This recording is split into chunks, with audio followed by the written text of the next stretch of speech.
महाभारत के युद्ध के बाद आखिर कैसे भस्म हो गया था वीर अर्जुन का रथ। यूँ तो महाभारत के बारे में सारी दुनिया जानती है। ये केवल युद्ध ही नहीं था बल्कि एक संपूर्ण कहानी थी जिसमें कई तरह के रहस्यों ने जन्म लिया और सभी को आश्चर्यचकित भी किया। हम जब भी महाभारत को पढ़ते हैं हमें कहीं ना कहीं ये आभास जरूर होता है कि इस घटना के पीछे जरूर कोई ना कोई कारण रहा होगा और उसे जानने की हमारी इच्छा भी होने लगती है। ये तो हम सभी अच्छी तरह से जानते हैं कि महाभारत के युद्ध में वीर अर्जुन ने बड़े बड़े पराक्रमी और सूरवीर राजाओं का सामना किया और उन्हें पराजित भी किया था। इस युद्ध में न जाने कितने ही लोगों की जानें गईं, बल्कि असंख्य अस्त्र शस्त्र भी चले।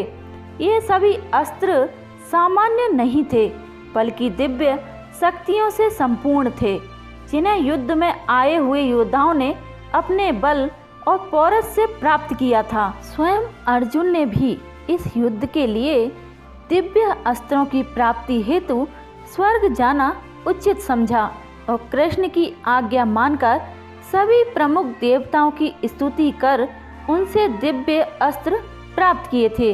इसके अलावा युद्ध के प्रारंभ में ही अर्जुन के रथ पर कृष्ण की कृपा के अनुसार श्री हनुमान विराजमान हुए जिन्होंने अर्जुन के रथ की युद्ध में पूर्ण रक्षा की। स्वयं कृष्ण तो सारथी के रूप में अर्जुन के रथ की सुरक्षा करते ही थे, पर हनुमान जी द्वारा उस रथ की पताका कभी नीचे नहीं हुई और यही कारण था कि उनकी शक्ति के बल पर अर्जुन के रथ की कोई हानि न हुई और युद्ध में पांडवों की विजय भी हुई।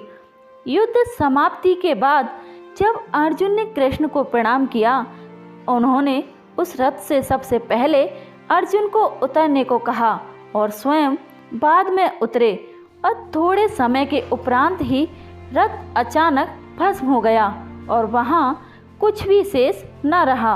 अर्जुन ने कृष्ण से इसका रहस्य पूछा तो उन्होंने बताया कि असलियत में तो ये रथ असंख्य शास्त्रों द्वारा नष्ट ही हो चुका था, पर हनुमान जी की कृपा और मेरे विराजमान होने के कारण ये युद्ध समाप्ति तक ही जीवित रहा। जब हनुमान जी और मैं युद्ध के बाद अब इस रथ से प्रस्थान कर चुके हैं तो इसका नष्ट होना कोई संयोग या आश्चर्य नहीं है।